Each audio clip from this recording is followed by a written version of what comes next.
നമുക്കൊരു കുറച്ച് പുതിനയില കുറച്ചൊരു ചമ്മന്തി ഉണ്ടാക്കിയാലോ. ഇത് നിൽക്കുന്ന എല്ലാം പുതിനയിലയാണ്. ഇതിൽ നിന്ന് കുറച്ച് ഒടിച്ചെടുക്കാം.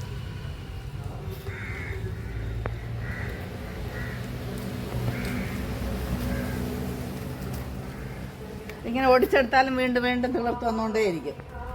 ഇങ്ങനെ ഒരെണ്ണം ഒടിച്ചിട്ട് ഒരു ഗ്ലാസ്സിൽ വെള്ളം എടുത്ത് ഒരു ദിവസം ഇട്ട് വെച്ചാൽ മതി, വേരിറങ്ങും. എന്നിട്ട് ഗ്രോ ബാഗിലോ ചെടിച്ചട്ടിയിലോ നട്ടാൽ നല്ലവണ്ണം ഇതേപോലെ കിളിർത്ത് വന്നോളും. തമിഴ്നാട്ടിലൊക്കെ ഇത് പുതിന ചമ്മന്തി പ്രധാനമാണ്.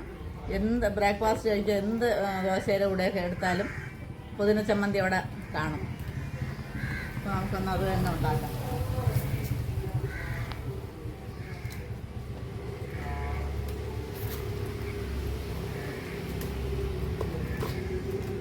മതി. ഇനി ഇതിനെ കഴുകി വൃത്തിയാക്കിയിട്ട് ചെറുതായിട്ട് ചെറിയ പീസാക്കി അരിഞ്ഞെടുത്തതിന് ശേഷം നമുക്ക് ബാക്കി കാണിക്കാം. നേരത്തെ പറിച്ച പുതിനയില നല്ലവണ്ണം കഴുകി അരിഞ്ഞ് വൃത്തിയാക്കി വെച്ചിട്ടുണ്ട്. പിന്നെ ഇതിലേക്ക് വേണ്ട സാധനങ്ങൾ: ഒരു 1.5 സ്പൂൺ ഉഴുന്ന് പരിപ്പുണ്ട്, 2-3 അല്ലി വെളുത്തുള്ളി, ഒരു 5 അല്ലി ചെറിയ ഉള്ളി, ഒരു നെല്ലിക്ക വലുപ്പത്തിലുള്ള പുളി, ഒരു 5-6 പച്ചമുളക്. അത് എരിക്കനുസരിച്ച്, എനിക്ക് നല്ല എരിവ് വേണം, അതുകൊണ്ടാണ് 5-6 പച്ചമുളക് എടുത്തിട്ടുണ്ട്. ഉപ്പ്. ഇത്രയും സാധനങ്ങളാണ് ഇതിനു വേണ്ടി വേണ്ടത്. പിന്നെ ഞാൻ ഒരു അരമുറി തേങ്ങ, ചിലർ പച്ച തേങ്ങ അരയ്ക്കാറുണ്ട്. ഞാൻ അതിൻ്റെ ഈർപ്പം മാറ്റി ഒന്ന് വറുത്ത് ഈർപ്പം മാറ്റി വെച്ചിട്ടുണ്ട്. എന്നാൽ ചമ്മന്തി അരച്ചതിന് ശേഷം പുറത്ത് 2-3 ദിവസം ഇരുന്നാലും തേങ്ങ ഒന്ന് വറുത്താൽ ചീത്തയാകാതിരിക്കും. അതുകൊണ്ടാണ് ഒന്ന് ചെറുതായിട്ട് വറുത്ത് ഈർപ്പം കളഞ്ഞു വെച്ചേക്കുന്നത്. ഇനി നമുക്കിതിന് 1 സ്പൂൺ എണ്ണ ഒഴിച്ച് ഈ ഉഴുന്നൊന്ന് വറുത്തെടുക്കാം. ഈ ഉഴുന്ന് പരിപ്പൊന്ന് വറുത്തെടുക്കാം.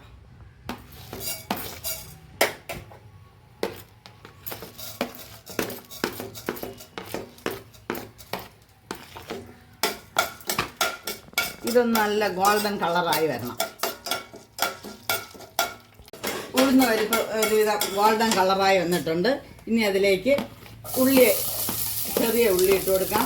വെളുത്തുള്ളി, ഒരു പച്ചമുളക് ചെറുതിനേക്ക് ഒന്ന് പൊട്ടിച്ചിട്ട് കൊടുക്കാം, വേഗം വാടാൻ വേണ്ടി. ഇതേപോലെ മുറിച്ചിട്ട് കൊടുക്കാം. ഇനി പുളി കൂടെ ഇടാം. പുളി, ഉപ്പും കൂടെ ഇടാം. അതെല്ലാം ഒന്ന് വാടിയിട്ടുണ്ട്. അതിലേക്ക് ഈ പുതിനയില വെച്ചേക്കുന്നത് കൂടെ ഒന്ന് വാടാം.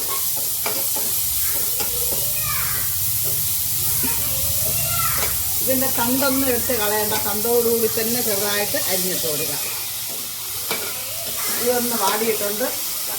എന്നിട്ട് അതിലേക്ക് ആ വറുത്ത് വെച്ചേക്കുന്ന തേങ്ങ കൂടെ ഇട്ട് കൊടുക്കാം.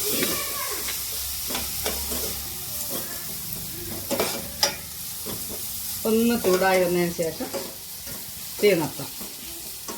ഇതെല്ലാം ഒന്ന് വാടിയിട്ടുണ്ട്. നമുക്കിത് തണുത്തതിന് ശേഷം മിക്സിയിലിട്ട് അരച്ചെടുക്കാം. നല്ലവണ്ണം വടിയ അരയേണ്ട, ചെറിയ തരിയരിപ്പായിട്ട് അരച്ചെടുക്കണം. ഇനി തീ ഓഫാക്കാം. ഇതൊന്ന് തണുത്തിട്ട് അരച്ചെടുക്കാം. ഇത് തണുത്ത് നല്ലവണ്ണം തണുത്തിട്ടുണ്ട്. ഇനി മിക്സിയുടെ ജാറിലിട്ട് അരച്ചെടുക്കാം. കുറച്ച് തിളപ്പിച്ചാറിയ വെള്ളവും കൂടെ ഒഴിച്ച് വേണം അരയ്ക്കേണ്ടത്.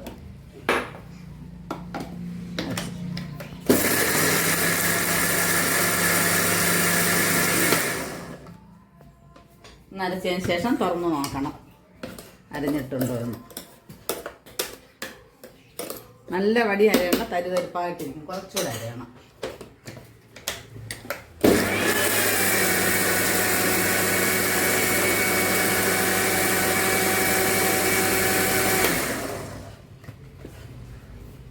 നോക്കാം അരഞ്ഞെന്നുള്ളത്.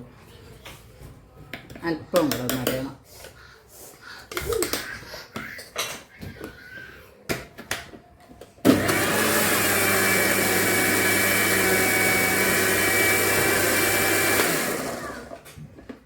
അരിഞ്ഞിട്ടുണ്ട്.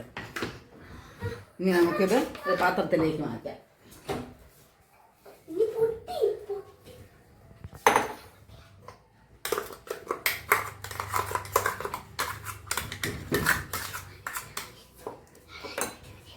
ഒന്നല്പം വെള്ളവും കൂടെ ചേർത്ത് ജ്യൂസാക്കി എടുക്കാം.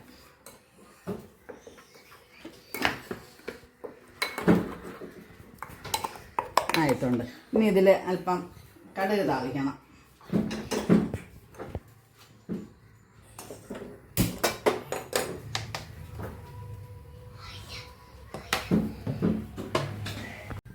താളിക്കാൻ കടു ഇട്ടിട്ടുണ്ട്.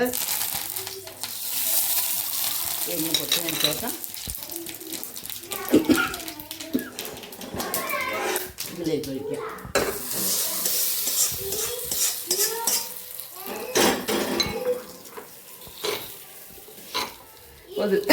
പൊതിന ചമ്മന്തി റെഡി ആയിട്ടുണ്ട്. അതിന് ദോശ കൂടെ ഉണ്ടാക്കാം.